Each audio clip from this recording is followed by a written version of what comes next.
Hello guys, Vedanta academy में आपका स्वागत है। स्टेट फॉरेस्ट सर्विस के लिए हम लेक्चर्स डाल रहे थे, लेकिन कुछ समय से अभी लेक्चर्स रुके हुए थे यूट्यूब पर।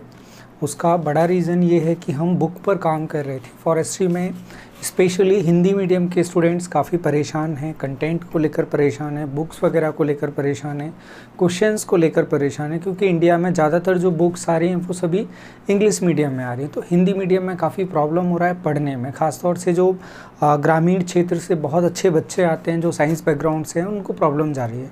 तो उसको सॉल्यूशन करने की कोशिश की है।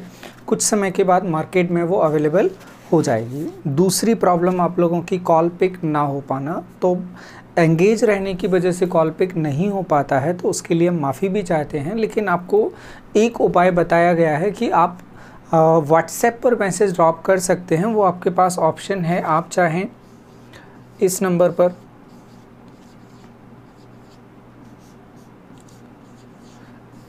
पर व्हाट्सएप पर मैसेज ड्रॉप कर सकते हैं, या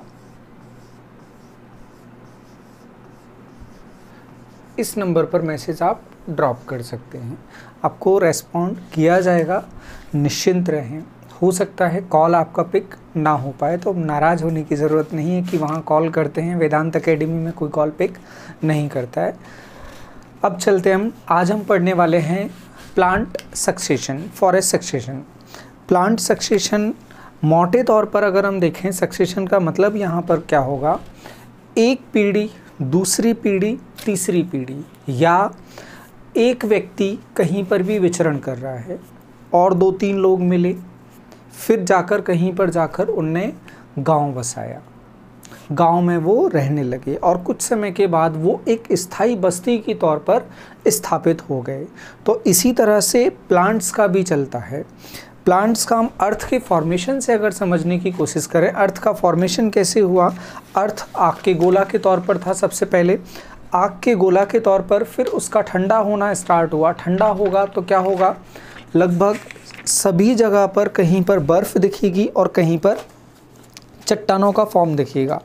तो आज का जो फॉर्म है, आज हम देखते हैं बड़े बड़े जंगल में दिखाई देते हैं, हिमालय पर अलग दिखाई देते हैं, तटीय क्षेत्र पर अलग में दिखाई देते हैं, जो पठारी क्षेत्र है वहाँ पर अलग, उच्चावत क्षेत्र में अलग अलग में जो फॉरेस्ट है वो दिखाई देते हैं। अब इन फॉरेस्ट के बनने, स्थापित होने और डिग्रेड होने की कहानी क्या होती है, वही कहानी यहाँ पर लेकर आए हैं। इसकी स्टडी के बारे में अगर बात की जाएगी तो लगभग 1850 के आसपास से इसकी स्टडी स्टार्ट हो गई थी, बल्कि इसकी कुछ और पहले से। लेकिन स्थायी तौर पर अगर हम बात करें, जो शब्द है प्लांट सक्सेशन, पादप अनुक्रमण, ये पादप अनुक्रमण सबसे पहले जो डिस्कस किया था वो थोरियाउ ने डिस्कस किया था। और थोरियाउ ने ये डिस्कस किया था 1853 में ये शब्द डिस्कस किया, इस शब्द के बारे में बात की। फिर उसके बाद क्लेमेंट ने 1913 या इसी के आसपास बात की प्लांट सक्सेशन थ्योरी, प्लांट में सक्सेशन किस तरह से होता है। आगे चलकर इन चीज़ों को चैलेंज भी किया गया, जो क्लेमेंट की थ्योरी थी। आगे भी क्लेमेंट ने और कुछ बातें कही हैं जो हम डिस्कस करने वाले हैं। तो अगर हमसे सीधा फैक्चुअल क्वेश्चन पूछता है कि प्लांट सक्सेशन टर्म किसने दिया, तो थोरियाउ ने दिया, और थ्योरी किसने दी, क्लेमेंट्स ने दी। यहाँ तक बात। अब सक्सेशन होता क्या है, प्लांट सक्सेशन होता क्या है, इससे पहले हम बात कर चुके हैं प्लांट्स को, फॉरेस्ट को प्रभावित करने वाले कारक। उन कारकों में क्लाइमेट एक बड़ा कारक, दूसरा कारक होता है बायोटिक फैक्टर। बायोटिक फैक्टर जो वहाँ पर जीव जंतु हैं वो, या फॉरेस्ट खुद अपना क्लाइमेट बनाता है, जिसे माइक्रो क्लाइमेट कहा जाता है। अपने नीचे पेड़ अपने नीचे तापमान बदल देता है, वहाँ का मृदा की जो स्थिति है, टेम्परेचर है, उसको बदल देता है, मृदा की ह्यूमस की स्थिति को बदल देता है, उसमें नमी की मात्रा को बदल देता है, ताप को बदल देता है, फिर वहाँ पर जो हवा चल रही है उसके प्रभाव को बदल देता है, बरसात के प्रभाव को बदल देता है, तमाम चीज़ों को वो अपने नीचे बदल देता है। एक अलग क्लाइमेट वो वहाँ पर बना देता है, जिसे माइक्रो क्लाइमेट कहा जाता है। फिर उसके बाद जो बाहर क्लाइमेटिक फैक्टर्स हैं, क्लाइमेटिक फैक्टर्स निश्चित रूप से उसे और प्रभावित करते हैं, और ये दोनों मिलकर वहाँ की किसी भी स्थान की वनस्पति को प्रभावित करते हैं। ये एक नए फैक्टर्स बनते जाते हैं। जो वहाँ की वनस्पति को प्रभावित करते हैं। तो किसी भी स्थान की वनस्पति, और एक और सिंपल सा एग्जाम्पल लेकर हम देखें, नदी के किनारे अगर हम देखें, जो लोग गांव से बिलोंग करते हैं, नदी के किनारे पर रेत पड़ी रहती है। जब कभी बाढ़ वगैरह आती है, बाढ़ वगैरह का पानी अंदर तक जाता है और अंदर से जो सिल्ट गाद वगैरह रहती है उसको बहाकर वो लाता है, और नदी किनारे हम देखते हैं काई वगैरह जमा हो जाती है, कुछ छोटे छोटे पेड़ लगने लगते हैं। तो ये प्रभाव किसके कारण हुआ? ये क्लाइमेट के कारण हुआ, क्लाइमेटिक फैक्टर है। तो क्लाइमेट भी किसी भी जगह की जो वनस्पति है, वेजिटेशन है, उसे प्रभावित करता है। तो क्लाइमेटिक फैक्टर और वहाँ जो कम्युनिटी है, वेजिटेटिव कम्युनिटी है, जो वनस्पति की कम्युनिटी है वहाँ पर, वो दोनों मिलकर अपने अपने फैक्टर्स बनाकर, या दोनों से मिलकर जो फैक्टर्स बनते हैं वो दोनों मिलकर यहाँ जो कम्युनिटी बन रही है उसे प्रभावित करते हैं। अब होता क्या है, अब कुछ समय के बाद ये दोनों चीज़ें मिलकर कुछ समय के बाद वहाँ जो कम्युनिटी पहले से है उसके लिए नेगेटिव प्लेस बनाती जाती है, या उसमें सुधार करेगी। तो जो पीछे स्पीसीज़ है, इसके पीछे जो स्पीसीज़ है जो पनप रही हैं, थोड़ी थोड़ी बड़ी हो रही हैं, उसके लिए अच्छी कंडीशन पैदा करती हैं। आप उसके लिए अच्छी कंडीशन पैदा करेंगे तो क्या होगा, जो पहले से विद्यमान है उसके लिए बेकार कंडीशन होगी। तो वो पहले से जो विद्यमान है वो हट जाएगी, नई स्पीसीज़ उसके लिए उसकी जगह पर आ जाएगी। अब ये नई स्पीसीज़ आई है, इस नई स्पीसीज़ के साथ भी यही होगा, बिल्कुल धोखे जैसी बात। क्लाइमेट इसके साथ भी मिला, इसने अपना क्लाइमेट बनाया, नए फैक्टर्स बनाए, तो फिर क्या हुआ, फिर आगे चलकर फिर चीज़ें बदलना शुरू हुई। तो इनके लिए भी फिर वो फेवरेबल कंडीशन नहीं बची। अब किसके लिए बची? इसके पीछे वालों के लिए। ये भी आगे आकर क्या हो जाएंगी, नई स्पीसीज़ यहाँ पर खड़ी हो जाएंगी। तो ये क्रम लगातार चलते रहता है। क्लाइमेट के साथ मिलकर जो जहाँ कम्युनिटी, बीच में कम्युनिटी आई है, जो थोड़ी बहुत स्थापित हो गई है, वो वहाँ की जो लोकल दशाएं हैं उन्हें वो बदल देती हैं, और ये क्रम लगातार चलते रहता है। जैसे पृथ्वी पर हम सिंधु घाटी सभ्यता से जीवों की बात करते आ रहे हैं। भारतीय इतिहास में हम पढ़ते हैं, कभी द्रविडियंस पढ़ते हैं, अरबों का आक्रमण हुआ, अंग्रेज़ों का आक्रमण हुआ, इस तरह से लगातार ये चेंजेस चले आते हैं। बिल्कुल यही कहानी यहाँ पर चलती है, फॉरेस्ट में प्लांट सक्सेशन में चलती है। प्लांट सक्सेशन में जो कहानी चलती है, एक पादप समुदाय क्रमिक प्रतिस्थापन प्रक्रिया से एक निश्चित समय में वो फ्लोट भी करता है समय, लेकिन कुछ समय में प्रतिस्थापित करता है। उसके स्थान पर नई स्पीसीज आती है, कम्युनिटी आती है, फिर उसके स्थान पर नई कम्युनिटी आती है, और ये क्रम लगातार चलने के बाद एक ऐसी स्थिति पहुँच जाती है जहाँ पर एक स्टेबल कम्युनिटी देखने को मिलती है। जैसे सामान्य तौर पर हम देखें, आज़ादी के बाद या आज़ादी से और पहले से हम लोग भारत में हैं, तो हम कैसे हैं, स्टेबल हैं। तो वैसे ही लगातार सुधार होते होते, चीज़ों में सुधार होते होते, जो आगे प्रजाति है उसके लिए बेकार कंडीशन, पीछे वाली प्रजाति के लिए अच्छी कंडीशन बनती जाती है, और कहीं पर जाकर एक स्टेबल कंडीशन बन जाती है, और एक प्रजाति वहाँ जाके स्थापित हो जाती है। अब जो ऑब्जेक्टिव क्वेश्चन पूछता है, इसे क्या बोला जाता है, इसे क्या बोला जाता है, इसे क्या बोला जाता है, इन तीनों को अलग अलग नाम दिए जाते हैं, जो आगे हम डिस्कस करने वाले हैं। पायनियर कम्युनिटी, पायनियर कम्युनिटी कहा जाता है किसी भी स्थान पर, चाहे वहाँ पर डेजर्ट रहा हो, रेगिस्तान रहा हो, या वहाँ पर समुद्र से जो एस्चुरी है वो रही है, या बंजर कोई स्थान रहा है, या पहाड़ रहा है, किसी भी स्थान पर जहाँ फॉरेस्ट पहले बिल्कुल भी नहीं थे, कोई भी स्पीसीज सबसे पहले वहाँ पर स्थापित होगी। जो स्पीसीज सबसे पहले वहाँ पर स्थापित होगी, दिखाई देगी, उस स्पीसीज को कहा जाता है पायनियर स्पीसीज। पायनियर कम्युनिटी, अग्रणी प्रजाति, मुख्य रूप से क्या माना जाता है, बंजर क्षेत्र, बेयर एरिया, बेयर रॉक माना जाता है, चट्टानी क्षेत्रों में माना जाता है, और सैंडी एरिया में माना जाता है। फिर उसके बाद एस्चुरी में बहुत ज़्यादा वहाँ पर ह्यूमिडिटी तो रहता है, लेकिन सैलाइन इतना रहता है, नमक इतना ज़्यादा रहता है कि वहाँ पर कोई प्रजाति नहीं होती, तो उसे भी रेगिस्तान की तरह देखा जाता है। धीरे धीरे उसमें सुधार होता है। वो कैसे सुधार होता है उसके बारे में भी अपन अभी बात करने वाले हैं। पहले नाम के बारे में बात करें तो ये पायनियर, जो सबसे पहले दिखाई देगा उसे कहा जाता है पायनियर कम्युनिटी या पायनियर स्पीसीज। फिर उसके बाद आते हैं क्लाइमेक्स कम्युनिटी, सीरल। पायनियर के बाद हमें बीच में जो चेंज होते जा रहे हैं, एक आया वो स्थापित नहीं हुआ, उसके लिए बेकार कंडीशन, फिर अगला आया, फिर उसके बाद अगला आया, उन्हें कहा जाता है सीरल कम्युनिटी। और ये एक सीरीज चलती है सीरल कम्युनिटीज़ की। तो बीच में जो आती हैं स्पीसीज उन्हें कहा जाता है सीरल स्पीसीज। नया समुदाय जो सक्सेशन के बाद या सक्सेशन के बीच में लगातार वो बनते जा रहा है, और जहाँ जाकर चीज़ें स्टेबल हो जाती हैं कि हाँ ये क्लियर स्पीसीज हमें दिखाई दे रही है, और जो हमारी कहानी, जो मृदा में सुधार की जो कहानी है, लगातार चलते चलते चलते कहाँ पहुँच जाएगी, चरम पर पहुँच जाएगी, क्लाइमेक्स पर पहुँच जाएगी, और कोई स्पीसीज जाके स्टेबल हो जाएगी, अब उसे कोई भी नहीं हटा रहा है। ये लंबे समय तक हमें देखने को मिलता है। सॉइल कंडीशन स्टेबल होने से हमें क्लाइमेटिक जो क्लाइमेक्स कम्युनिटी है वो हमें दिखाई देती है। हाँ, जो वर्ड निकला क्लाइमेटिक, ये बड़ा खास है सॉइल की वजह से, जिसको आगे चलकर हम बात करने वाले हैं। अब ये क्लाइमेक्स कम्युनिटी पर पहुंच गए। क्लाइमेक्स कम्युनिटी के बारे में बहुत सारी चीज़ें कही जाती हैं। सबसे खास बात तो ये है, एक्चुअली में आदर्श रूप से क्लाइमेक्स कम्युनिटी मिलना बहुत मुश्किल हो जाता है, क्योंकि यहाँ पर सीधे बात की जाती है कि लगातार क्या होता जा रहा है, अपग्रेड होता जा रहा है, लेकिन ऐसा ज़्यादा नहीं होता है। बीच में इंटरफियर आते ही आते हैं, जैसे कभी आग लग जाना, लैंडस्लाइड हो जाना, फ्रॉस्ट आ जाना, ये बाह्य जो प्रभाव आते हैं, इस जो सक्सेशन चल रहा है, लगातार अनुक्रमण चल रहा है, इस अनुक्रमण को प्रभावित वो कर देते हैं।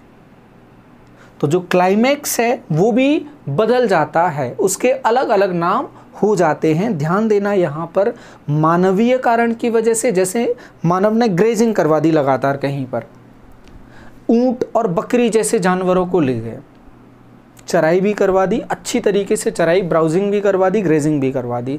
अब वहाँ पर कुछ भी नहीं बचेगा। जो स्पीसीज़ है वो किसकी वजह से बदलेगी? अब जो स्पीसीज़ हार्डी आएगी, ग्रेजिंग हार्डी जो स्पीसीज़ आएगी वो ग्रेजिंग की वजह से आ रही है, और जब हम हैवी ग्रेजिंग करवा देंगे तो और प्रॉब्लम वहाँ पर बढ़ जाएगी, डेजर्टिफिकेशन वहाँ पर होना स्टार्ट हो जाएगा। तो जो कम्युनिटी है, क्लाइमेक्स पर जो कम्युनिटी है वो बहुत सारे फैक्टर से प्रभावित हो रही है, जिसमें नेचुरल भी शामिल है और दूसरे जो आर्टिफिशियल हैं, ह्यूमन मेड है, बायोटिक फैक्टर्स हैं, वो भी शामिल हैं। जैसे इंसेक्ट वगैरह का अटैक हो जाना, उससे भी जो क्लाइमेक्स कम्युनिटी है वो बदल जाएगी, उसका टाइम भी बदल जाएगा। मिट्टी में सुधार हो जाए तो भी क्या होगा, क्लाइमेक्स हमारा लंबा हो जाएगा। जो स्पीसीज टिक रही हैं वो लंबे समय तक टिकी रहेंगी, तो क्लाइमेक्स क्या होगा, शिफ्ट होता जाएगा।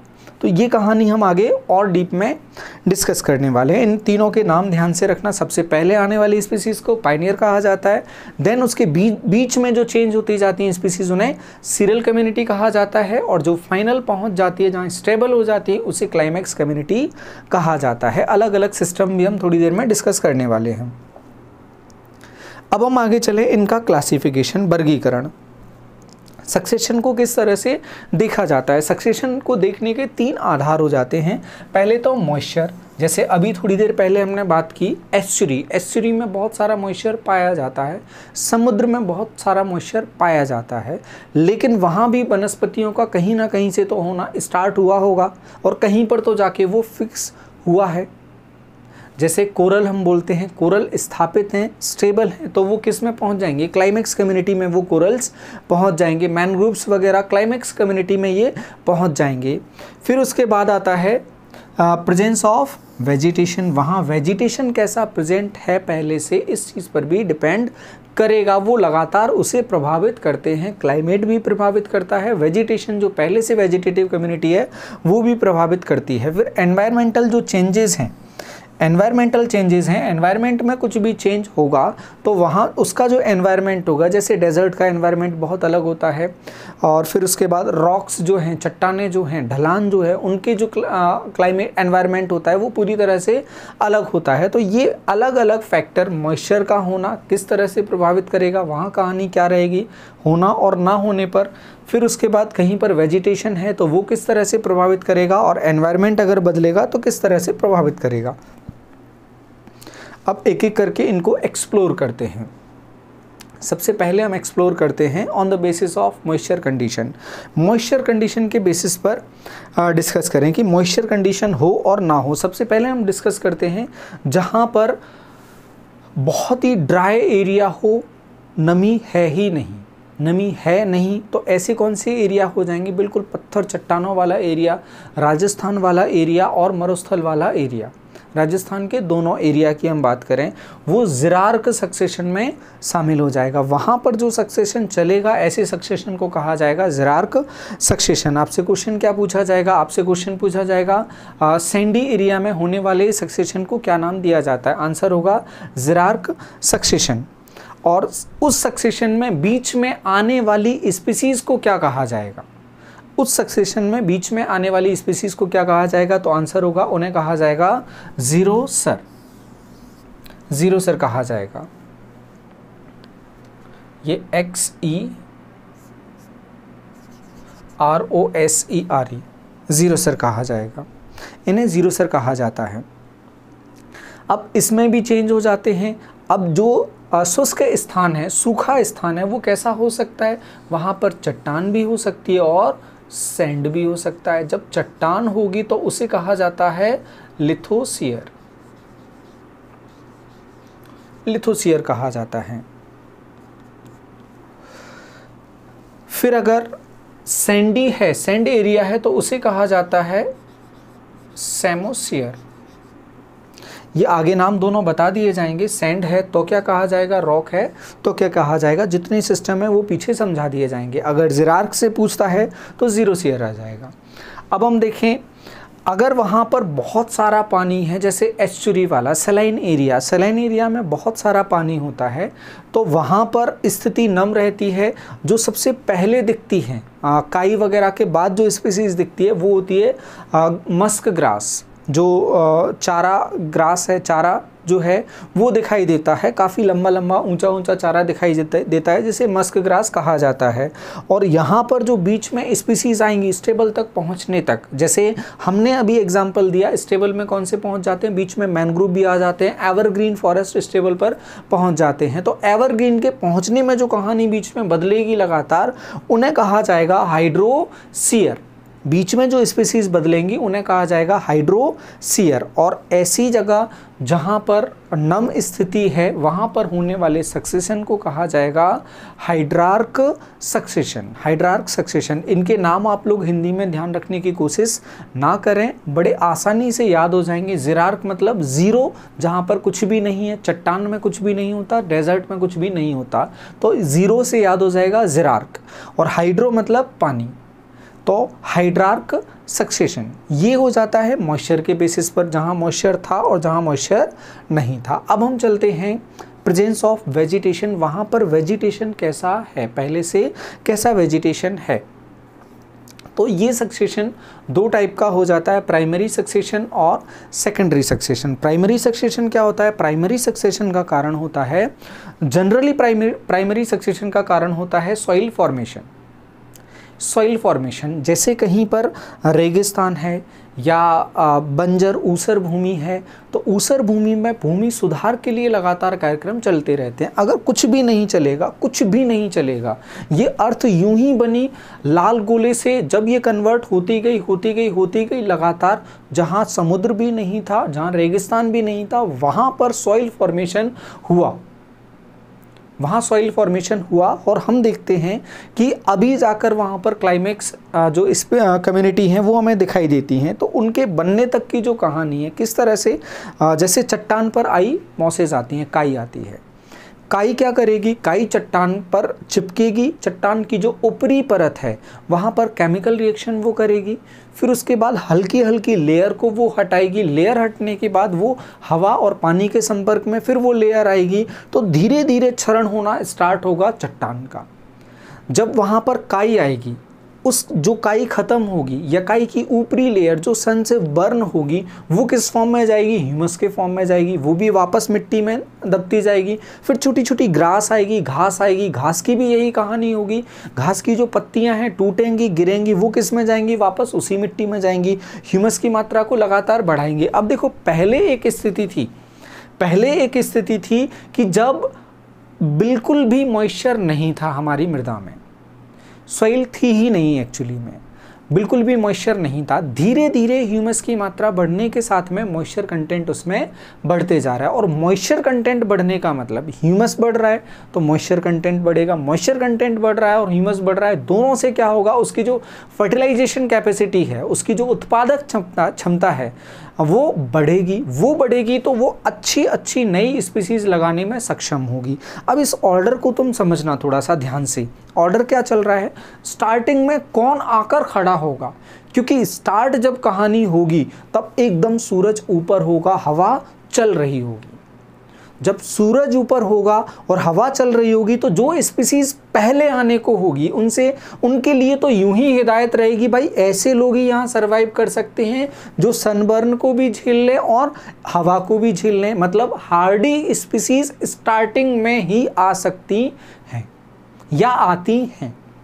जब हार्डी स्पीसीज आ जाती हैं जो धूप और हवा दोनों को सहन कर लेती हैं, उसके पीछे जो स्पीसीज होती है, क्योंकि हार्डी स्पीसीज की पत्तियां वगैरह गिरेंगी, ह्यूमस बढ़ेगा, अच्छी कंडीशन बढ़ेगी तो उसके पीछे जो उतनी हार्डी नहीं है वो स्पीसीज आएगी, फिर अगली आएगी वो उससे कम हार्डी, फिर उससे कम हार्डी, धीरे धीरे जो अपनी सैड बियरर स्पीसीज हैं वो लगातार आगे जाते जा रही हैं, लगातार आगे पहुंचती जा रही हैं। और हम देखेंगे जब बहुत अच्छी कंडीशन बन जाएगी तो बहुत कमज़ोर प्रजाति जिसको मान के चले हम, जो एग्जिस्टेंस में नहीं रह सकती थी, वो भी अब आके खड़ी हो जाएगी क्योंकि सॉइल कंडीशन बहुत अच्छी हो चुकी हैं। तो यहाँ पर हमारा एक क्वेश्चन और तैयार हो गया, वो है जो पायनियर स्पीसीज होती हैं, सीरल जो स्पीसीज होती हैं वो हार्डी स्पीसीज होती हैं। और जैसे जैसे हम आगे बढ़ते जाते हैं सीरीज़ में, सीरल स्पीसीज आगे बढ़ती जाती हैं, क्रम आगे बढ़ेगा तो जो स्पीसीज हमें दिखाई देंगी वो स्पीसीज होंगी सैड बियरर स्पीसीज क्लाइमेक्स पर। तो ध्यान रखेंगे, आपको ये क्वेश्चन बड़े आराम से ऑब्जेक्टिव में देखने को मिल सकता है। क्लाइमेक्स स्पीसीज या कम्युनिटी किस तरह की होती हैं, ड्रॉट हार्डी या सैड बियरर, लाइट डिमांडर, इस तरह से ऑप्शन देगा। तो लाइट डिमांडर जो स्पीसीज होंगी वो हमें स्टार्टिंग में दिखाई देंगी, बाद में हमें उसके बाद धीरे धीरे अच्छी कंडीशन बनेंगी तो सैड बियरर कंडीशन जो स्पीसीज हैं, कम्युनिटीज़ हैं, वो आते जाएंगी। तो ये था हमारा प्राइमरी सक्सेशन। प्राइमरी सक्सेशन को अगर हम यूँ देखें तो प्राइमरी सक्सेशन सॉइल फॉर्मेशन है, और सॉइल फॉर्मेशन कोई दिनों की बात नहीं है, ये ईयर्स, 100 ईयर्स, 1000 ईयर्स तक की बात है। हजारों साल लगते हैं मृदा के निर्माण में स्वाभाविक रूप से, क्लाइमेट में जब उसे छोड़ दिया जाता है। तो जो प्राइमरी सक्सेशन है वो बहुत लंबा हो जाता है, बहुत लंबी कहानी हो जाती है। At a site where no previous vegetation, formation of ecosystem from bare rock, एक नया इकोसिस्टम बनता है खुले हुए चट्टान से।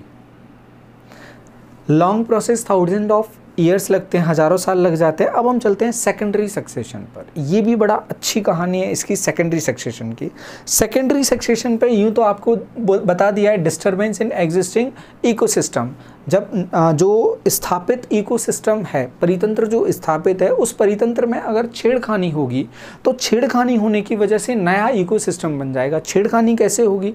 छेड़खानी होगी पुरानी साइट को क्षति पहुँचे, आंशिक रूप से पहुँचे या पूर्ण रूप से पहुँचे। दूसरे सक्सेशन में पहले से अच्छे बीज और मिट्टी होती है, इसमें सक्सेशन तेजी से होता है। इसको थोड़ा सा ठहर के समझ लेते हैं, इन पॉइंट से बाहर आके थोड़ा सा समझ लेते हैं। सेकेंडरी सक्सेशन की कहानी होती है जैसे वहाँ पर बाढ़ आ गई, बाढ़ आने की वजह से जो नॉर्मल सक्सेशन चल रहा था वो सक्सेशन क्या होगा? पूरा हिल जाएगा। आग लग गई, जो नॉर्मल सक्सेशन हमारा चल रहा था वो नॉर्मल सक्सेशन हमारा हिल जाएगा। तो जो हिल गया सिस्टम हमारा, चूंकि चल रहा था पहले नॉर्मल और चलते चलते उसे एक जगह पर पहुंचना था, यहाँ से चल के उसे यहाँ पहुँचना था, ये जनरल सक्सेशन की कहानी थी, ये क्लाइमेक्स था, ये पायनियर था। लेकिन अब क्या होगा? बीच में आके ये डिस्टर्ब हो गया, बीच में डिस्टर्ब होगा, नई कंडीशन, क्लाइमेटिक कंडीशन, नया इकोसिस्टम बन गया। नया इकोसिस्टम बनेगा तो ये पॉसिबल है कि ये इकोसिस्टम थोड़ा सा इसके पीछे हो, इसके पीछे पहुंच जाए। लेकिन ये ध्यान रखना है, अगर ये हल्का सा पीछे भी जाता है, सेकेंडरी सक्सेशन जब आता है तो सेकेंडरी सक्सेशन में जो प्लांट्स होते हैं, जो कम्युनिटीज़ होती हैं, उनकी जो हाइट होती है वो कम होती जाती है और जीरो फाइटिक की तरफ बढ़ते हैं, रेगिस्तानी की तरफ ये बढ़ते हैं, क्योंकि वहाँ कंडीशन ऑड हुई है। जनरली कंडीशन क्या होने वाली है, प्राइमरी सक्सेशन में हम बात कर चुके हैं, यहाँ पर क्या होने वाली है, सॉइल में सुधार होने वाला है। तो यहाँ पर क्या होगा, सॉइल में प्रॉब्लम होगा, कुछ भी इश्यू आएगा, चाहे वो ह्यूमन मेड हो या नेचुरल हो, जैसे लैंडस्लाइड हो जाना, फ्रॉस्ट गिरना, आग लगना, कुछ भी हो जाए, वो जो नॉर्मल सक्सेशन हमारा चल रहा था, प्राइमरी सक्सेशन जो हमारा चल रहा था, वो प्रभावित हो जाएगा। अब हम किस पर पहुंच जाएंगे, सेकेंडरी सक्सेशन पर पहुंच जाएंगे। तो ये जो कहानी है, यहाँ पर जैसे जो बाधा वगैरह है वो आती है, तो वो हो सकता है कि ये नए क्लाइमेक्स पर पहुंचे, ये भी हो सकता है ये सेम क्लाइमेक्स पर पहुंच जाए। दोनों में से कोई भी कंडीशन पॉसिबल हो सकती है, तो ये बात हम ध्यान रखेंगे। और ज़्यादातर जो कहानी देखने को मिलती है, जीरो फाइट्स की तरफ ये बढ़ते हैं, मरुस्थलीकरण की तरफ ये बढ़ जाते हैं। हाँ, लेकिन खास और विशेष बात हमारे लिए, खास तौर से भारत में जो स्पीसीज पाई जाती हैं, उनमें से साल, सागौन और देवदार, ये 3 ऐसी स्पीसीज हैं जिनके सिल्वीकल्चर में फायर का, फॉरेस्ट फायर का, कंट्रोल्ड फॉरेस्ट फायर का विशेष महत्व होता है।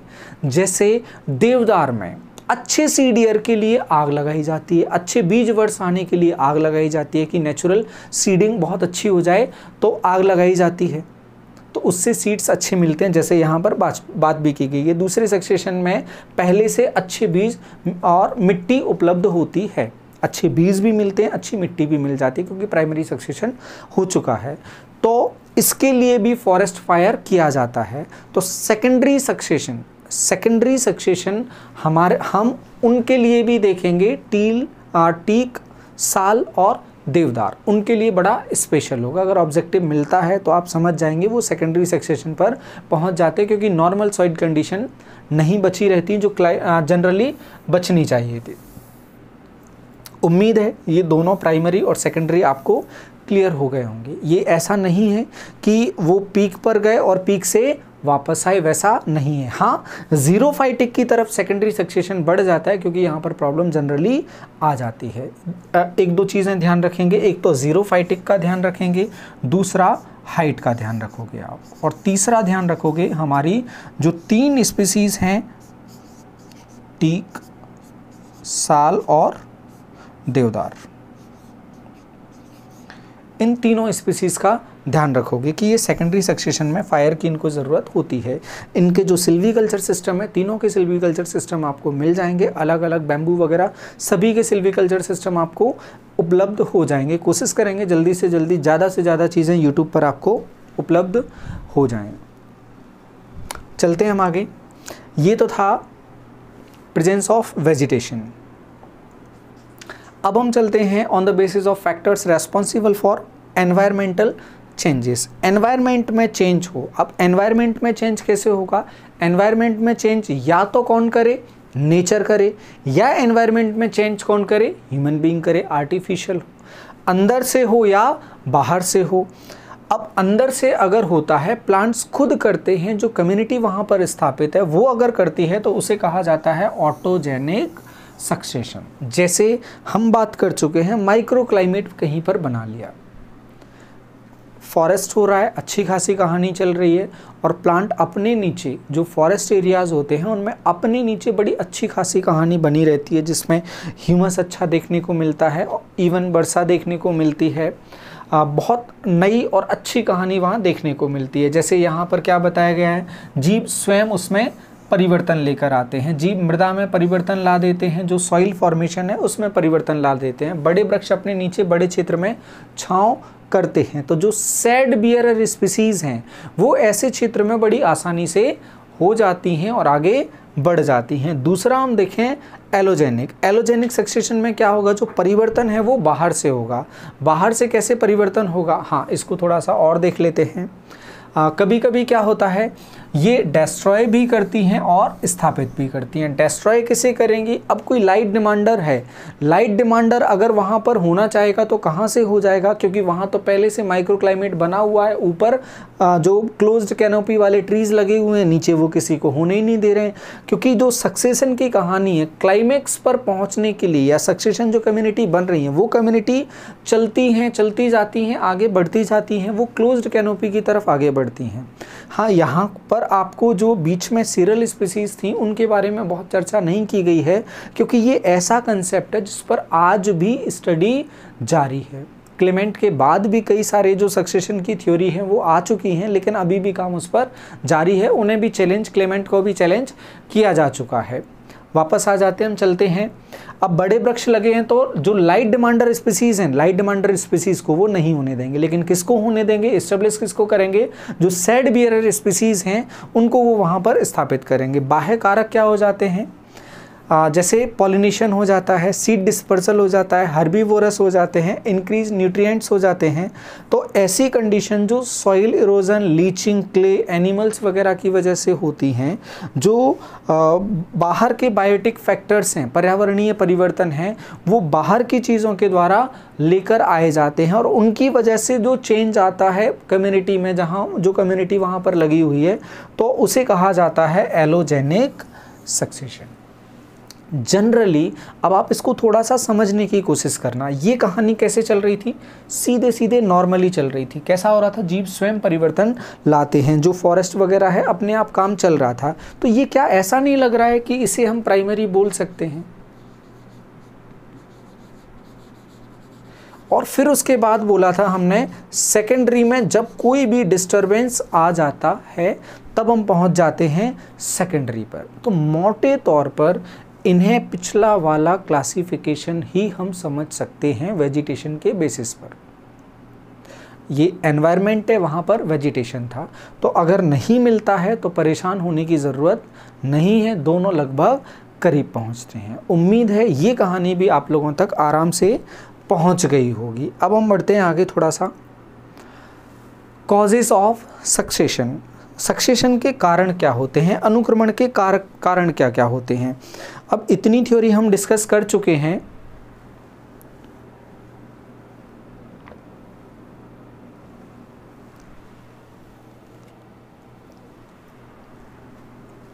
उसमें से काफ़ी सारी चीज़ें हमें समझ में आ चुकी हैं।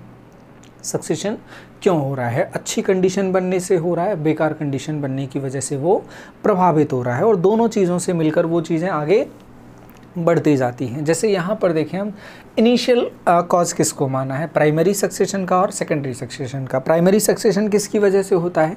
मृदा में लगातार सुधार होते जाता है, क्योंकि प्राइमरी सक्सेशन स्टार्ट कहाँ से हो रहा है? पायनियर से, जहाँ पर कुछ भी नहीं था, ऊसर बंजर भूमि थी, चट्टान थी, सैंड था, वहाँ से हमने शुरू किया और वहाँ से शुरू करके अपनी कहानी को आगे बढ़ाया। तो स्वाभाविक रूप से क्या होगा? वहाँ पर सॉइल फॉर्मेशन होगा। सॉइल फॉर्मेशन होगा तो वहाँ पर इरोजन और decomposition by water and wind and gravity, ये सारी चीज़ें देखने को मिलेंगी। अब हम बात करें जो decomposition by water, wind and gravity, इसको जो इसमें जो स्पीसीज़ हैं, जो कहानी इंडिया में चलती है, जैसे इंडिया में बात की जाए तो इंडिया में जो प्राइमरी सक्सेशन है, प्राइमरी सक्सेशन में जो कहानी चलती है, पायनियर के आसपास जो कहानी चलती है वो चलती है विंड और वाटर से। जैसे हिमालय से जो नदियाँ उतरती हैं वो भी सीड्स वगैरह को बहा कर लाती हैं, सीड्स वगैरह बहा कर लाएंगी तो वो कैसा हो जाएगा? वाटर हो जाएगा, वाटर सक्सेशन हो जाएगा। विंड भी यही काम करती हैं, जो बीज वगैरह है उसको बहाकर आगे बढ़ा देती हैं। तो जो कहानी है और डेप्थ में नहीं जाना है, अदरवाइज़ ये डेंसिटी वगैरह, जो कम्युनिटी डेंसिटी वगैरह प्रभावित करने वाले कारक हैं वो और आगे बढ़ जाएंगे। बीज का साइज़, फिर धरातल की स्थिति, वहाँ पर वाटर की स्थिति क्या रहेगी। तो ऐसे तमाम चीज़ें आगे बढ़ते जाएंगी, लेकिन बेहतर होगा कि आप उनके एग्जाम्पल सीधे याद कर लोगे, ज़्यादा बेहतर होगा। अभी इसमें नहीं डाला है इस पीपीटी में, जो आपको शेयर कर दिया जाएगा। इसको वापस से एडिट करके इसके अगले पेज में हम कोशिश करेंगे उनको ऐड कर देंगे और वो आपको मिल जाएंगे, जो आप सीधे सीधे याद कर सकते हो कि हिमालय में नदियों की ढलानों में कौन कौन सी स्पीसीज़ हैं जिनमें विंड और वाटर काम आता है, किन में स्पेशली विंड काम आता है। ये चीज़ें आपको उसमें मिल जाएंगी।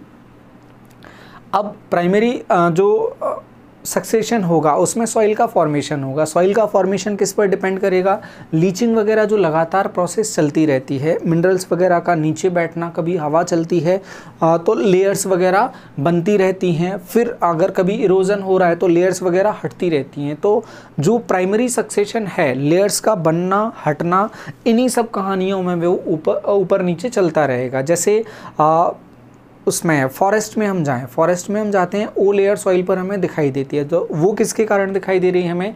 जो सीरियल स्पीसीज़ हैं उनके पत्ते टूट कर गिर रहे हैं, वो नई कहानी, नई लेयर वहाँ पर बना रहे हैं, और वो लेयर जब बन जाती है तो सॉइल की जो फर्टिलिटी है वो बढ़ जाती है। मल्चिंग उसको कहा जाता है, लोपिंग कहा जाता है, सॉरी। बढ़ते आगे, सेकेंडरी सक्सेशन। सेकेंडरी सक्सेशन में क्या होगा? Making soil bare. सॉइल की कंडीशन बेकार होने की वजह से ये कहानी होती है। अब बेकार किसकी वजह से होता है? अब इसके अलग अलग कारण बताए गए हैं। जैसे क्लाइमेटिक कॉजेज़ में देखें, जो क्लाइमेटिक कॉज हैं, क्लाइमेटिक कॉज में फ्रॉस्ट हो जाए, ड्रॉट हो जाए, सूखा हो जाए, विंड, हवा, स्नो, बर्फबारी अगर हो जाती है तो कोहरे वगैरह, इन सभी की वजह से, क्लाइमेटिक फैक्टर्स की वजह से भी क्या हो सकता है? सेकेंडरी सक्सेशन आ सकता है। जो नॉर्मल कहानी चल रही थी, मिट्टी बनना लगातार चल रहा था अच्छा खासा, उसको किसने प्रभावित कर दिया? इन क्लाइमेटिक फैक्टर्स ने प्रभावित कर दिया। और फिर ये जो टोपोग्राफिक फैक्टर हैं, टोपोग्राफी फैक्टर, वहाँ का जो उच्चावच है, उच्चावच की वजह से भी ये प्रभावित होगा। फिर उसके बाद कटिंग, बर्निंग वगैरह जो ह्यूमन कॉजेज़ हैं, बायोटिक फैक्टर्स हैं, बायोटिक फैक्टर्स भी यहाँ प्रभाव डालेंगे। तो ऐसे तमाम कारण हैं जो सेकेंडरी सक्सेशन को प्रभावित कर रहे हैं, सेकेंडरी सक्सेशन लेकर आ रहे हैं, उसका कारण बन रहे हैं। अब हम चलते हैं कंटिन्यूस कॉजेज़। कंटिन्यूस कॉजेज़ का मतलब है कि सक्सेशन लगातार क्यों जारी रहता है। सक्सेशन लगातार जारी रहता है, उसकी वजह से हमें बीच में स्पीसीज़ दिखने को मिलती है सीरियल। ये तो बात कर ली थी हमने, प्राइमरी से एंड तक पहुंचने की बात कर ली, लेकिन बीच में क्यों चलता रहता है उसके कारण आप देखेंगे। माइग्रेशन होता है बड़ी मात्रा में प्लांट का एक स्थान से दूसरे स्थान पर शिफ्ट होना। ज़्यादातर जो शिफ्ट होना होता है प्राइमरी सक्सेशन में, हमने देखा जो वाटर विंड हैं वो एक जगह से दूसरी जगह प्लांट्स को शिफ्ट करते जाते हैं। और जो सक्सेशन की कहानी है, ऐसा कभी भी नहीं होगा कि सक्सेशन एक जगह पर एक पेड़ लगा है या किसी पर्टिकुलर प्लेस पर सक्सेशन एक से पायनियर से क्लाइमेक्स पर पहुंच जाएगा। प्लेस थोड़ा बहुत आगे पीछे हो सकता है, क्योंकि यहाँ पर कम्युनिटीज़ भी मूव करती हैं, कम्युनिटीज़ में मूवमेंट देखने को मिलता है। वो मूवमेंट होता है, हवा बीज को उड़ा कर ले जा रही है, पानी बहा कर ले जा रहा है, तो एक स्थान से दूसरे स्थान पर बीजों का पहुँचना वो कहलाता है movement of plants from one place to another. Seeds वहाँ पर मूव करते रहते हैं। ये किस पर डिपेंड करता है? एरिया के निकटता पर निर्भर करता है। एरिया में निकटता उच्चावच पर भी निर्भर करेगा। जैसे नदियाँ ऊपर से नीचे उतर रही हैं, तो जो ऊपर की कम्युनिटी होगी वो हमें नीचे भी देखने को मिलेगी। दूसरा एग्जाम्पल हम देखें, हम हिमालय में सीड बैंक की बात करते हैं, तो हिमालय में जो बर्फ़ जम जाती है पूरा, उसमें जो बीज हैं देवदार वगैरह के बीज उसमें वो दबे रहते हैं, पाइन वगैरह के बीज उसमें दबे रहते हैं।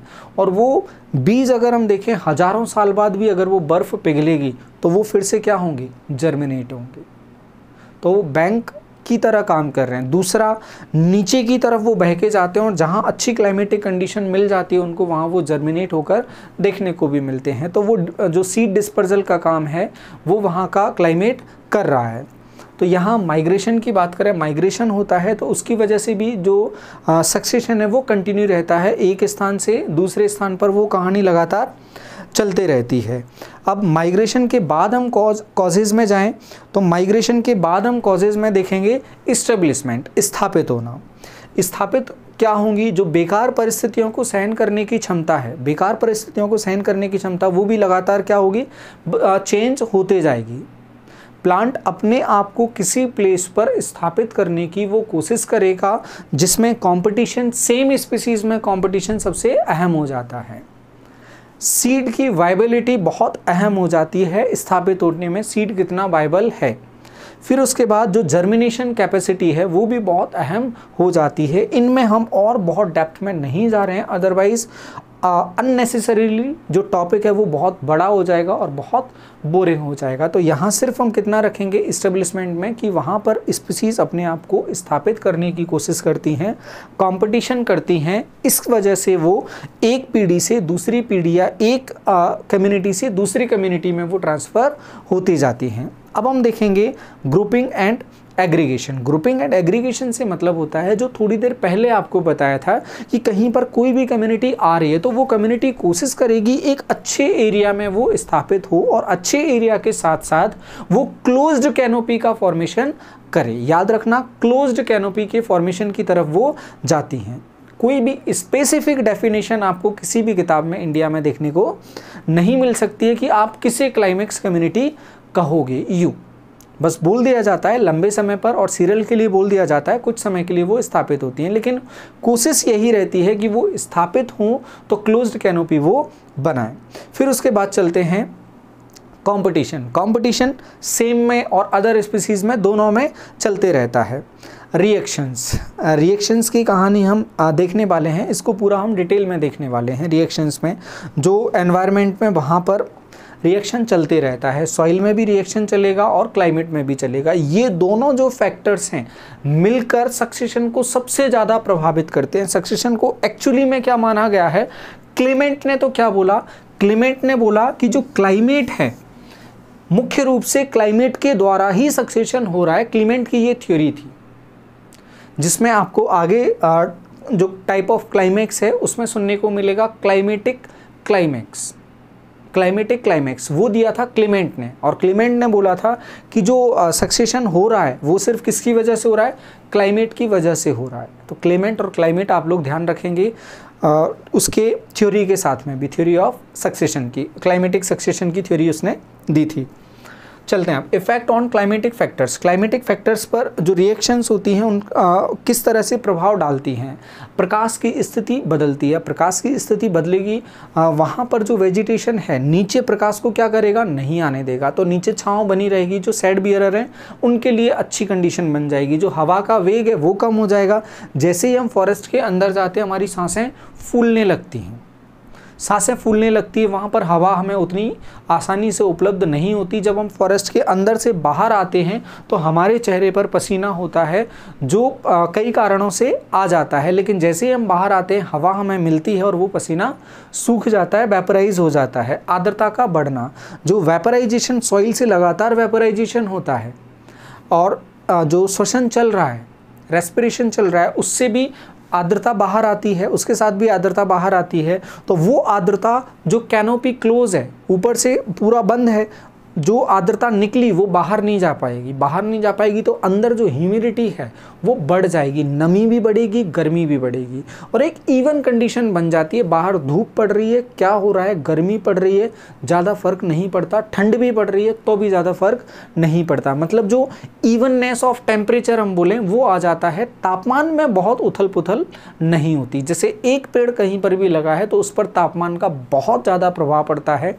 ठंड वो झेलता है और हवा वो झेलता है, गर्मी वो झेलता है, सारे मौसम वो अकेला खड़ा होकर झेलता है। तो उसका कोई स्पेसिफिक क्लाइमेट नहीं बन पाता है, लेकिन फॉरेस्ट में बन जाता है। तापमान को और अधिक समान बना रहता है, वो विकिरण और पाले की हानि को कम करता है। जो रेडिएशंस वगैरह आती हैं उसे वो कम करेगा। फ्रॉस्ट अगर गिरेगा, पाला अगर पड़ेगा तो पाला जो पड़ेगा तो ऊपर से पाला नीचे आ ही नहीं पाएगा। जो बरसात से हानि है वो नहीं हो पाएगी, वो अपन को इसमें दिखाई देगी। अभी इफेक्ट ऑफ सॉइल, जो रिएक्शंस जो कहानियाँ क्रियाएं चल रही हैं वो सक्सेशन को प्रभावित कर रही हैं। सक्सेशन हो जाए, अगली पीढ़ी आ जाए, इसके बारे में बात कर रहे हैं। ऐसा ना हो कि हम आगे चलते जा रहे हो, हमें पता ही नहीं है कि हम कर क्या रहे हैं।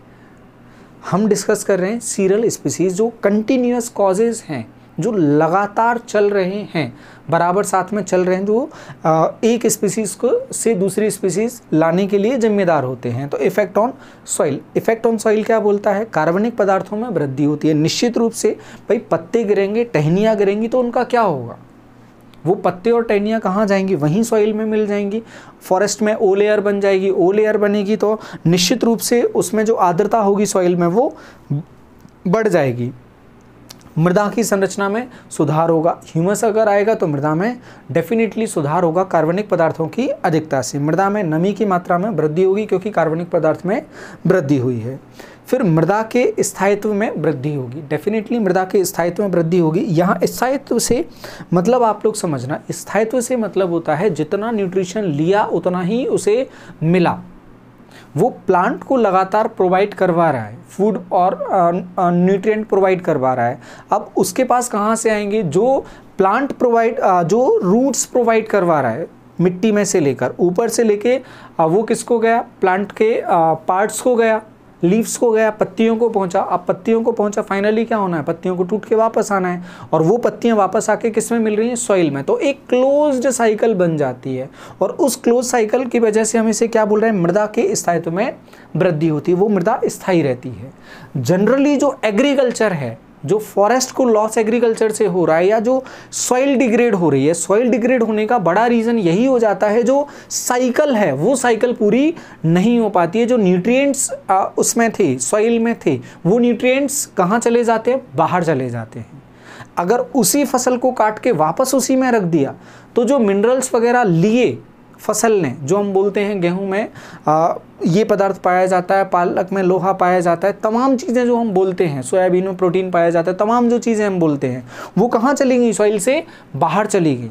तो वहाँ पर वो साइकिल नहीं होती, वहाँ पर मृदा डिग्रेड होती है। लेकिन हम बोलेंगे यहाँ पर मृदा में स्थायित्व बना रहता है फॉरेस्ट की सॉइल में। ये बात आप नोट कर लेना, गांठ बांध कर रखना इस बात को। बढ़ेंगे आगे। क्लाइमेक्स कम्युनिटी के गुण, क्लाइमेक्स कम्युनिटी के कुछ चीज़ें निर्धारित कर दी गई। भाई क्लाइमेक्स कम्युनिटी हम बोलेंगे किसे, हम कब मान लेंगे कि हाँ क्लाइमेक्स आ गया है। तो क्लाइमेक्स आने की कंडीशन क्या है, उसमें सबसे पहले बोला गया है पर्यावरण परिस्थितियों में सहनशील होता है। पर्यावरण जो आसपास की किसी भी कंडीशन में वो आराम से बना रहे। जैसे हम बात करें, हमारे यहाँ पर होशंगाबाद में सागौन वन है, होशंगाबाद के आसपास के रीजन में है। गर्मी बढ़ जाती है, ठंड भी बढ़ जाती है, 0 चला जाता है, 50 के आसपास चला जाता है, बरसात भी काफ़ी ज़्यादा हो जाती है। तो उन क्लाइमेटिक कंडीशंस में भी, उन पर्यावरणीय परिस्थितियों में भी वो बना रहता है। तो हम क्या बोलेंगे, वो किस कहाँ पर पहुँच गए हैं, वो क्लाइमेक्स पर अपने पहुँच गए हैं। उच्च पारिस्थितिकी आयाम होते हैं, जो कंडीशंस होती हैं उनकी आसपास की, वो बहुत हाई लेवल पर रहती हैं। प्रजातियों की उच्च विविधता होती है। हम इतने टाइप के, अकेसिया की ही अगर हम बात करें तो सैकड़ों प्रजाति उसमें हमें देखने को मिलती है। एक एक प्लांट की सैकड़ों प्रजातियाँ हमें देखने को मिलती हैं। A complex food chain system, एक बिल्कुल कठिन सा, जिसको बोलते हैं हम साइकिल में बहुत सारी चीज़ों को फूड चेन में वो लेकर चलते हैं। जैसे एक एग्जांपल के तौर पर देखा जाए, माइक्रो ऑर्गन्स, रूट नोड्यूल, माइकोरेजा, ये तमाम चीज़ें सॉइल में नीचे पहुंच जाती हैं। ऐसे ही बहुत सारे फैक्टर्स बाहर होते हैं जो इसके फूड चेन में शामिल हो जाते हैं। क्लाइमेक्स कम्युनिटी के स्पीसीज कंपोजिशन मेंटेन्स इक्विलिब्रियम से फिर से मतलब यही है कि वो एक साम्य स्थापित कर लेते हैं, जितना जा रहा है उतना आ रहा होता है। तो वहाँ पर उसमें कोई भी बदलाव नहीं होता। एक ऐसी स्थिति में पहुँच जाएं, ऐसी संतृप्त अवस्था में पहुँच जाएं वो, कि अब उन्हें बहुत फ़र्क नहीं पड़ता। जो सॉइल की कंडीशन है, क्लाइमेटिक कंडीशन है, ऊपर नीचे होने के बाद लगभग वो कैसी रहती हैं, स्थिर रहती हैं। जैसे हम लोग हैं मध्य प्रदेश में, छत्तीसगढ़ में, राजस्थान में, कहीं पर भी हम निवास कर रहे हैं, तो हमारी जो रहने की स्थिति है, लगभग 28 डिग्री सेल्सियस हमारे शरीर का तापमान रहता है। 37-38 के आसपास हमारा तापमान रहता है। तो इतना तापमान वो क्या हो गया, हमारा आसपास का वो फिक्स हो गया, तो एवरेज वो चल रहा है। ऐसा नहीं होता कि हमारे आसपास का तापमान जो है वो चेंज नहीं होता, वो कम भी हो जाता है, ज़्यादा भी हो जाता है, लेकिन औसतन हमारे शरीर के लिए वो अच्छा होता है। तो वैसी कंडीशन यहाँ पर इसकी बनी रहती है कि जो एवरेज होता है कंडीशन वो बनी रहती है। सॉइल न्यूट्रिएंट बैलेंस्ड, वही कहानी, गिव एंड टेक इक्वल हो जाता है। एनर्जी बैलेंस्ड रहती है, जितना काटा जाता है उतना वो उत्पादन हो जाता है उसका। बार बार वही बात की गई है। एक स्थायित्व की बात की है कि वहाँ पर कुछ भी चेंज ज़्यादा नहीं होता, उसे क्लाइमैक्स कहा जाता है। अब आते हैं टाइप ऑफ क्लाइमैक्स। क्लाइमैक्स के टाइप क्या होंगे? जो फाइनल स्पीसीज बन गई है, जिसका हम इंतज़ार करते रहते हैं हमेशा कि कब वो क्षण आएगा जब ये फाइनल या जो अंतिम दशा है उसमें ये पहुंचेगा, उस दशा में ये हमें दिखाई देगा। तो वहाँ पर हम देखें, सबसे पहला आता है एडेफिक क्लाइमैक्स। एडेफिक क्लाइमैक्स क्या होगा? एडेफिक सीधे हमें समझ में आ रहा है किससे जुड़ा हुआ है? मिट्टी से। जहाँ क्लाइमैक्स को निर्धारित करने वाला फैक्टर सॉइल होगा, जहाँ क्लाइमैक्स को निर्धारित करने वाला फैक्टर सॉइल होगा, उसे कहा जाएगा एडेफिक क्लाइमैक्स। प्रजाति का निर्धारण मृदा के द्वारा होगा, तो मृदा की नमी, पोषक तत्व वगैरह कुछ भी हो वो उसे प्रभावित कर सकते हैं। जैसे south tropical wet evergreen forest जो हैं, south wet tropical wet evergreen forest में बांस की स्थिति, वहाँ बांस को जो प्रभावित करता है या होने की स्थिति जो पैदा करता है वो मृदा पैदा करती है, मृदा की वजह से वहाँ पर बांस हो जाता है। फिर आता है क्लाइमेटिक क्लाइमैक्स, और क्लाइमेटिक क्लाइमैक्स आने की से आप ध्यान रखना क्लेमेंट। क्लेमेंट अगर वो नाम पर जाएगा दोस्तों, सक्सेशन में अगर वो नाम पर जा रहा है तो वो डेफिनेटली क्लेमेंट का नाम ही पूछेगा, या टर्म पूछेगा तो थोरियाओ का है। तो क्लाइमेटिक क्लाइमैक्स क्लेमेंट ने इसी पर जोर दिया था, और इसी पर जोर देने की वजह से इसने फैक्टर कितने लिए, जबकि हम बात कर चुके हैं सक्सेशन के लिए तमाम फैक्टर्स होते हैं जो उसे प्रभावित करते हैं। बाद में उनने भी माना कि कुछ फैक्टर्स और हैं, लेकिन वो अकेले किस फैक्टर की बात करते थे, जोर किस पर देते थे? क्लेमेंट जोर देते थे क्लाइमेट पर। इसलिए जो क्लाइमेटिक क्लाइमैक्स थ्योरी है वो किसकी मानी जाएगी? क्लेमेंट की मानी जाएगी, और इसी को कहा जाता है मोनो क्लाइमैक्स। मोनो, ये एक फैक्टर को लेकर क्लाइमैक्स बता रहे हैं, इसीलिए इसे क्या कहा जाता है? मोनो क्लाइमैक्स कहा जाता है। यहां पर मेंशन नहीं किया है, लेकिन आप लोग लिख लेना अगर मोनो क्लाइमैक्स वो पूछ लेता है एग्जाम में। तो मोनो क्लाइमैक्स या क्लाइमेटिक क्लाइमैक्स दोनों एक ही बात है। जो क्लाइमेट की वजह से, जो क्लाइमेटिक कंडीशंस की वजह से क्लाइमैक्स बन रहा है उसे कहा जाता है क्लाइमेटिक क्लाइमैक्स। और याद रखेंगे, जैसे नॉर्मल फॉरेस्ट को रखा जाता है कंपैरिजन के लिए, वैसे यहाँ पर क्लेमेंट ने सबसे ज़्यादा स्टडी की थी। जो सक्सेशन की थ्योरीज हैं वो क्लेमेंट की रही हैं, हालांकि उन थ्योरी को चैलेंज भी किया है, लेकिन अभी भी स्थापित ज़्यादातर मानी जाती है क्लेमेंट की। तो क्लेमेंट ने जो क्लाइमैक्स बताया वो कैसा क्लाइमैक्स होगा? नॉर्मल क्लाइमैक्स होगा। रेफरेंस के तौर पर उसी क्लाइमैक्स को कंपैरिजन के लिए लेंगे। प्री और पोस्ट हम उसी से निर्धारित करेंगे, कौन पहले क्लाइमैक्स आ रहा है, कौन बाद में क्लाइमैक्स आ रहा है। Got it? ये होगा नॉर्मल, जिसे हम रेफरेंस लेंगे कि इतने समय में क्लाइमैक्स इसका होना था। सक्सेशन प्रजाति का निर्धारण क्षेत्रीय क्लाइमेट करता है, जैसे साल north India tropical moist deciduous forest में होता है। साल का पेड़ जो नॉर्थ इंडिया में है, जो शामिल हो जाता है विंड और वाटर दोनों उसके सक्सेशन के लिए जिम्मेदार माने जाते हैं। इतने डेप्थ में जाएगा नहीं जहाँ तक है क्वेश्चन, ये हिमालय के निचला क्षेत्र हो जाता है साल। कुछ सिस्टम हम आगे डिस्कस करने वाले हैं, उनमें हम देख लेंगे इसको। तो क्लाइमेटिक क्लाइमैक्स की वजह से, लोकल क्लाइमेट की वजह से क्लाइमेटिक क्लाइमैक्स आता है।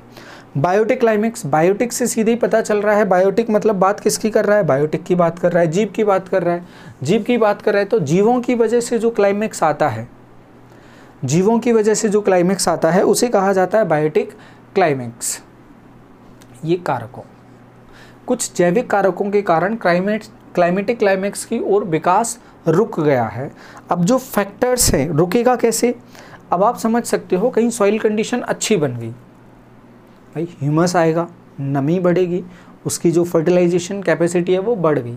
अब बढ़ जाएगी तो जो लगी हुई है स्पीसीज वो कुछ समय के लिए क्या होगी, स्थापित हो जाएगी। तो क्लाइमेटिक क्लाइमेक्स जो बनना था एक्चुअली में उसकी तरफ जो वृद्धि होती है, जाना होता है, स्पीसीज चेंज होकर वहाँ पर पहुँचना होता है, वो पहुँचना क्या होगा, रुक जाएगा, थम जाएगा। तो उस थमने को कहा जाता है बायोटिक क्लाइमेक्स या सब क्लाइमेक्स, उप क्लाइमेक्स। वो एक्चुअली में क्लाइमेक्स नहीं है लेकिन क्लाइमेक्स जैसा वो लग रहा है अच्छी कंडीशन बनने की वजह से। उदाहरण साल, सागौन वन, नम क्षेत्र में ये हो जाते हैं। फिर आते हैं हम प्री क्लाइमेक्स। प्री क्लाइमेक्स में अपन को पता चल रहा है पहले क्लाइमेक्स हो रहा है। पहले कब होगा, पहले क्लाइमेक्स तब होगा जब बेकार कंडीशन आ जाएगी। अच्छी कंडीशन होगी तो भाई जो स्पीसीज हैं वो लंबे समय तक जिंदा रहेंगी, क्यों जल्दी ख़त्म होंगी, क्यों जल्दी वो चेंज होंगी। तो जल्दी चेंज कैसे एरिया में होगी, शुष्क क्षेत्र में वो स्पीसीज जल्दी चेंज होने लगेगी। Life form lower than expected climatic climax. जो नॉर्मल क्लाइमेटिक क्लाइमेक्स में लाइफ होनी थी उस लाइफ से क्या हो जाएगी, कम हो जाएगी, इसलिए इसे क्या कहा जाएगा, प्री क्लाइमेक्स कहा जाता है। एक सीरियल प्रजाति क्लाइमेटिक क्लाइमेक्स, ठीक है। जैसे एक सीरियल बीच में गायब ही हो गया, शुष्क कंडीशन आई, कुछ निर्धारित सीरियल्स थे, यहाँ से स्टार्ट हुई कहानी, यहाँ पर पहुँचना था क्लाइमेक्स पर, यहाँ पहुँचना था, पता चले बेकार कंडीशन बनी, ये सीरियल उड़ी गया, ये सीरियल उड़ा तो अपना क्लाइमेक्स क्या होगा, और जल्दी आ जाएगा, यहाँ से सीधे ये क्लाइमेक्स पर पहुँचेगा, या सीधे ये वाली स्पीसीज उड़ गई यहीं पर रुक गया, वो यही क्लाइमेक्स हो गया। तो इसमें क्लाइमेक्स पहले आ जाता है, एक सीरियल पहले आ जाए, 2 सीरियल पहले आ जाए, वो डिपेंड करता है वहाँ की ड्राइनेस पर। पोस्ट क्लाइमेक्स क्या होगा, अब तो समझ में आ ही रहा होगा। पोस्ट मतलब बाद में। क्यों बाद में, जब अच्छी कंडीशन आ गई, भाई मज़ा आने लगेगा किसी भी कम्युनिटी को रहने में, तो वो कम्युनिटी वहाँ पर बनी रहेगी अच्छी कंडीशंस में, वो हटेगी ही नहीं क्योंकि अच्छी कंडीशन बन गई है। तो वैसे ही यहाँ बोला है due to exceptionally favourable condition वहाँ पर बन गई हैं, तो फेवरेबल कंडीशन में वो टिकी रहेगी और क्लाइमेक्स कैसा हो जाएगा, सस्पेंड हो जाएगा, आगे बढ़ जाएगा। तो लाइफ जो होगी, एक्सपेक्टेड जो लाइफ होगी क्लाइमेटिक क्लाइमेक्स से हाई होगी, ज़्यादा हो जाएगी, उसे पोस्ट क्लाइमेक्स कहा जाता है। फिर हम बात करें कैटास्ट्रॉफिक क्लाइमेक्स। अभी हम बात कर रहे थे, ये कहानी अपने आप चल रही थी। अब जो कैटास्ट्रॉफिक है वो उसमें कौन पहुंच जाएगा, उसमें हम लोग घुस जाएंगे कुछ। सॉरी, अभी हम लोग नहीं घुसेंगे, अभी नेचर को ही चलने देते हैं। अनेक विपरीत परिस्थितियों के कारण, अनेक विपरीत परिस्थितियां कौन सी, भाई ज्वालामुखी आ गया, ज्वालामुखी उद्गार होगा तो वहाँ की जो सॉइल होगी वो बहुत बदल जाएगी, बहुत ही ज़्यादा बदल जाएगी। लैंडस्लाइड हो गया, फ्रॉस्ट पड़ गई, ड्रॉट हो रहा है, ये कंडीशन बार बार आ रही है। फॉरेस्ट फायर हो गया, स्नो हो गया, फ्लड वगैरह आ रहा है। तो उसकी वजह से जो चेंजेस आते हैं, जो क्लाइमेक्स बदल जाता है, उसे कहा जाता है कैटास्ट्रॉफिक क्लाइमेक्स। ये क्लाइमेक्स कम्युनिटी पूरी तरह से रिप्लेस वहाँ पर हो जाती है। आप सोचो अगर वहाँ पर ज्वालामुखी आ गया तो क्या होगा, पूरी तरह से कहानी बदल जाएगी। बाढ़ में सब कुछ बदल जाता है, नया जो सिल्ट है, गाद वगैरह है, नई जमा हो जाती है, तो पूरी कहानी वहाँ पर बदल जाती है कैटास्ट्रॉफिक क्लाइमेक्स में। अब देखेंगे डिसक्लाइमेक्स क्या होता है। एक्चुअली में वो क्लाइमेक्स ना होकर हम वो भ्रम की तरह मान सकते हैं, वो क्लाइमेक्स हम बना देते हैं। हम क्या करेंगे, हम अच्छी कंडीशंस बनाने की कोशिश करेंगे, जैसा है ही नहीं। जैसे आप घर में पौधे लगा लेते हो, रेगिस्तान में जाकर आप, जैसलमेर में जाके आप पॉट्स वगैरह लेकर जाओ या वहाँ पर बना लो, घर के अंदर रख लो। आप बाहर कितनी भी गर्मी पड़ रही है लेकिन घर में आप क्या लगा लोगे, मनी प्लांट्स वगैरह लगा लेते हो। तो वो आप क्या कर रहे हो, वो चेंज कर, आर्टिफिशियल उसके लिए कंडीशन बना दी, क्लाइमेटिक कंडीशन आपने नई बना दी। Stable community maintained by man और डोमेस्टिक एनिमल।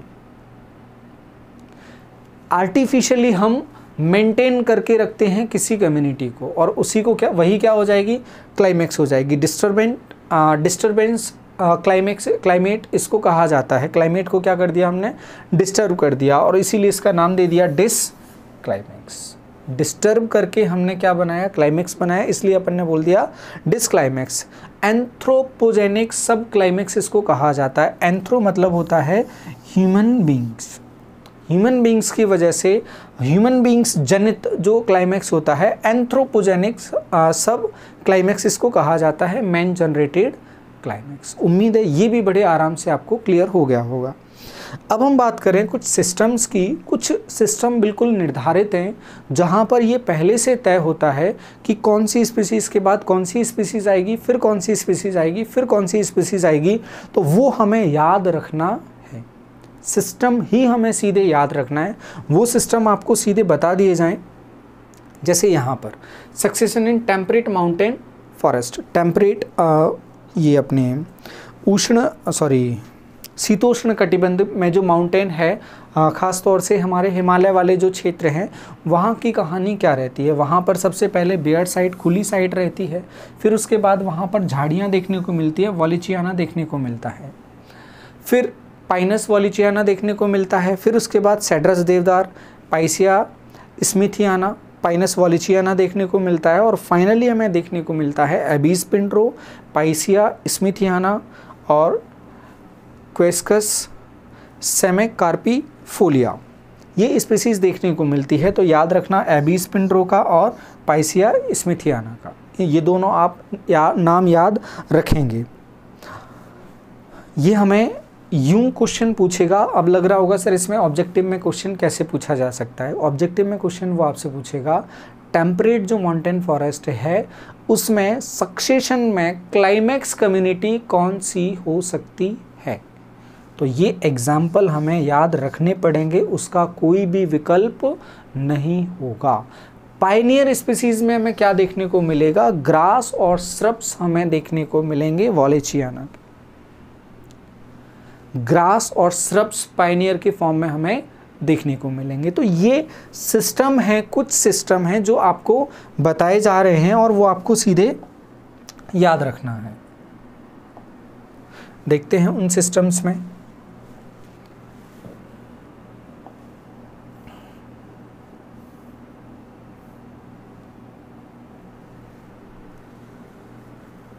कहाँ गया यूनिट 1 सक्सेशन।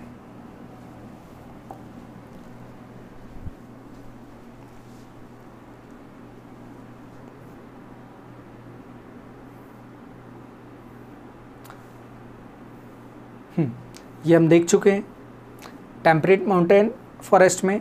अब देखें नदी क्षेत्र में। नदी क्षेत्र में क्या होगा, ह्यूमिडिटी काफ़ी रहती है। ह्यूमिडिटी काफ़ी रहती है तो जो मुंजा घास है वो सबसे पहले देखने को मिलती है। तो इसमें अपन से क्वेश्चन क्या पूछ सकता है, जो पायनियर कम्युनिटी होती है नदी क्षेत्र में, पायनियर कम्युनिटी कौन सी होती है, तो सैकेरम मुंजा टैमेरिक्स स्पीसीज।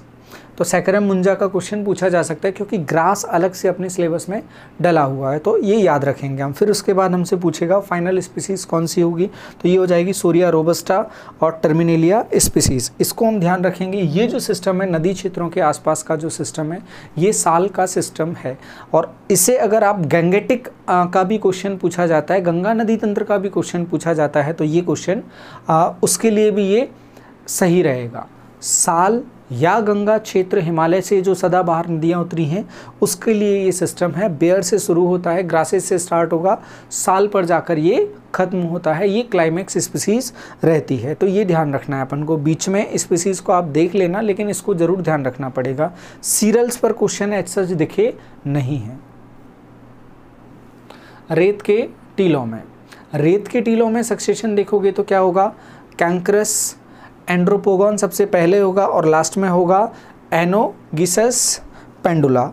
इसके चांसेस कम है क्योंकि मध्य प्रदेश में नहीं। हाँ, अगर आप राजस्थान का पेपर दे रहे हैं या कोई राजस्थान का स्टूडेंट देख रहा है तो उसके लिए बड़ा इंपॉर्टेंट हो जाएगा कि हमें पायनियर भी पता होना चाहिए और हमें क्लाइमेक्स कम्युनिटी भी पता होना चाहिए। एस्चुरी में क्या होगा, हाई एलुवियन सिल्ट होता है, वहाँ पर अच्छा खासा जो नमकीन गाद है वो रहता है। मैनग्रूव्स झाड़ियाँ देखने को मिलती हैं और फाइनली किस पर पहुंच जाते हैं हम, एवरग्रीन फॉरेस्ट पर पहुंच जाते हैं, जो आपसे पहले बात की जा चुकी है। तो ये सिस्टम भी आप याद रखेंगे एस्चुरी में।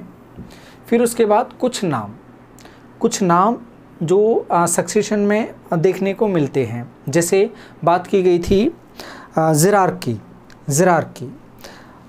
ज़िरार्क में हमने देखा था सेमोसियर किस में होता है, सैंडून्स जहाँ पर होंगे, सैंडून्स में जो बीच में स्पीसीज होंगी उन्हें कहा जाएगा सेमोसियर्स। फिर उसके बाद दूसरा बोला था लिथोसियर्स, ये भी रॉकी सरफेस पर देखने को मिलते हैं। तो इन सभी के नाम हाइड्रोजल में देखने को मिलता है। डेरोसियर कहाँ, ड्राई सॉइल या रॉक पर देखने को मिलेगा। जीरोसियर जहाँ पर कुछ भी नहीं है, डेजर्ट है, वहाँ जीरोसियर देखने को मिलेगा। सैमोसियर देखने को मिलेगा जहाँ सैंड है। हेलोसियर देखने को मिलेगा जहाँ पर हेलाइन है, मतलब नमक है, नमकीन क्षेत्र है। लिथोसियर पत्थर है वहाँ पर। और ऑक्जिलोसियर जहाँ एसिडिक सॉइल है, वहाँ पर ऑक्जिलोसियर जो बीच में स्पीसीज आएंगे उन्हें ऑक्जिलोसियर कहा जाएगा। तो ये फैक्ट के फॉर्म में आपको याद रखना है। इनमें समझने का बहुत ज़्यादा नहीं है, इनमें मैनिपुलेशन का है। तो उम्मीद है आप जो सक्सेशन पढ़ाया, सक्सेशन के क्वेश्चन हम अलग वीडियो में लेकर आएंगे, वहाँ हम डिस्कस कर लेंगे। तो सक्सेशन आप लोगों को क्लियर होगा। और कोई भी डाउट सक्सेशन में अगर आपको होता है तो आप उसे कमेंट बॉक्स में डालें, कोशिश की जाएगी आपको आंसर दिया जाए। तो इस लेक्चर में, इस वीडियो में तो इतना ही रखेंगे। और आप लोग जुड़े रहिएगा, मोटिवेट करते रहिएगा। आपके लिए इस तरह के वैल्यूएबल अच्छे लेक्चर्स लाने की कोशिश की जाएगी, और कोशिश की जाएगी इनको और बेहतर किया जाए।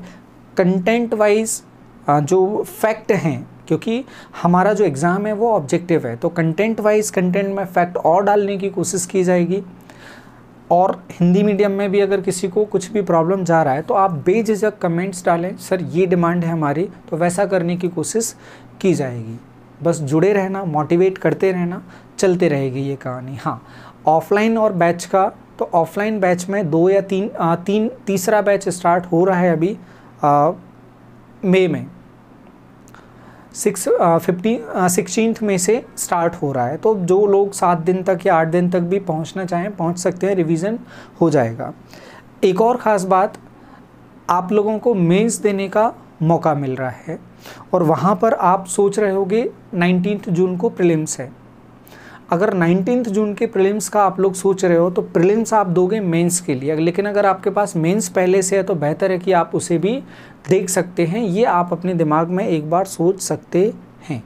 प्रीलिम्स के बाद आप मेंस चाहते हैं। हाँ, अगर आप सिविल दे रहे हैं तो आपके पास बेहतर ऑप्शन है कि आप प्रीलिम्स की तैयारी करें, लेकिन अगर आप फॉरेस्ट कर रहे हैं तो प्रीलिम्स के लिए टाइम आप ज़्यादा नहीं दे सकते, क्योंकि उतना टाइम है भी नहीं।